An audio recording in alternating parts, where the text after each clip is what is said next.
कि उसूलों पे आँच आए तो टकराना जरूरी है।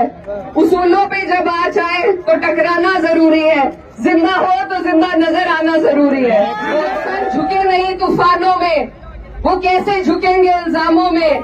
पगड़ी छीनने वालों से कह दो अभी हम खड़े हैं इंसाफ के मैदानों में।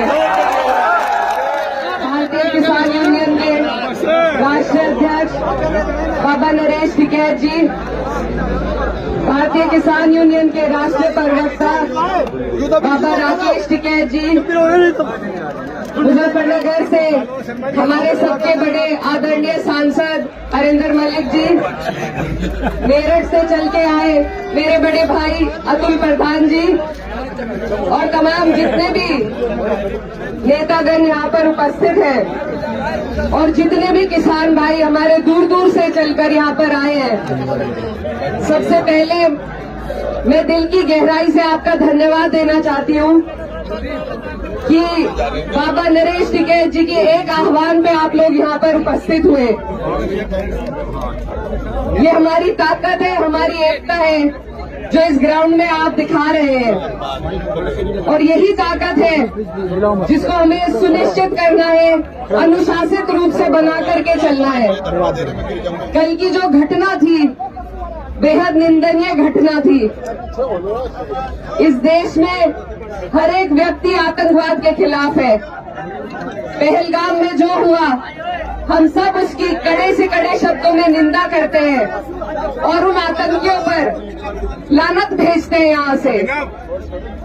लेकिन अगर आक्रोश रैली में कोई जाता है तो समर्थन करने के लिए जाता है।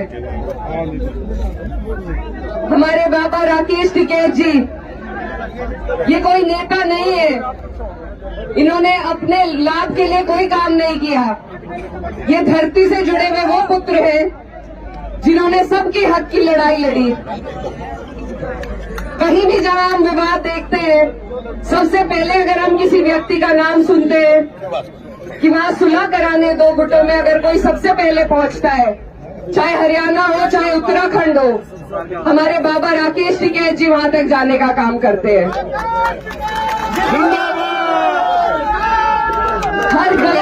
हर गलत बात का विरोध करना, आपकी हमारी आवाज को सरकार तक पहुंचाना, क्या ये गलत है?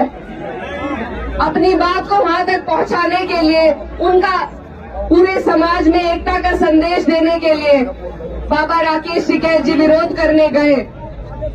वहां पर जिन लोगों ने ये बर्बरता दिखाई, जिन लोगों ने इस निंदनीय काम को अंजाम दिया, वो भी किसी आतंकी से कम नहीं है और उनका हम पुरजोर तरीके से विरोध करते हैं। मैं आपके बीच ये कहना चाहती हूँ कि जो सर झुके नहीं तूफानों में, वो कैसे झुकेंगे इल्जामों में। पगड़ी छीनने वालों से कह दो अभी हम खड़े हैं इंसाफ के मैदानों में। हमारी इस देश की अगर रीढ़ की हड्डी कोई है तो वो किसान है। अगर सबसे बड़ी कोई कौम है तो वो किसानी है।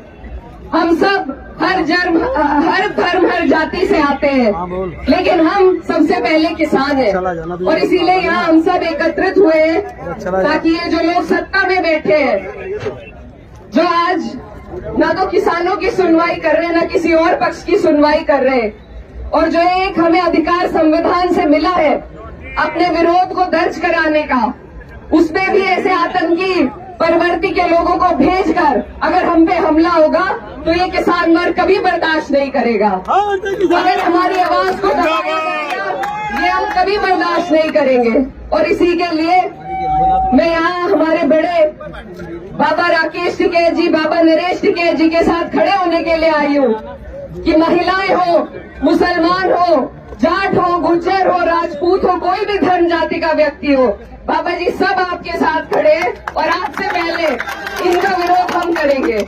आखिर में मैं बस आपसे यही आग्रह करना चाहती हूँ, मीडिया वालों से भी और सभी भाइयों से, कि आप लोग थोड़ा अनुशासन बनाएं। हमें अपने तरफ से कोई मौका नहीं देना है। हम विरोध करेंगे, संवैधानिक मूल्यों के साथ करेंगे और अपनी बात को पहुंचाने का काम करेंगे। तो आप सब यहाँ पर संयम और धैर्य बताइए। कल जो मौसम था ठंडा था, आज आपके गुस्से ने मौसम को भी गर्म कर दिया है। लेकिन उस गुस्से को हमें एक व्यवस्थित तरीके से अपनी बात संवैधानिक मूल्यों के तहत सरकार तक पहुंचानी है कि वो कार्रवाई करे ऐसे तत्वों पे जो इस तरीके से समाज में भेदभाव और नफरत पैदा कर रहे हैं। अपनी बात को खत्म करने से पहले मैं सिर्फ यही कहना चाहती हूँ कि उसूलों पे आँच आए तो टकराना जरूरी है। उसूलों पे जब आँच आए तो टकराना जरूरी है। जिंदा हो तो जिंदा नजर आना जरूरी है। बहुत बहुत धन्यवाद।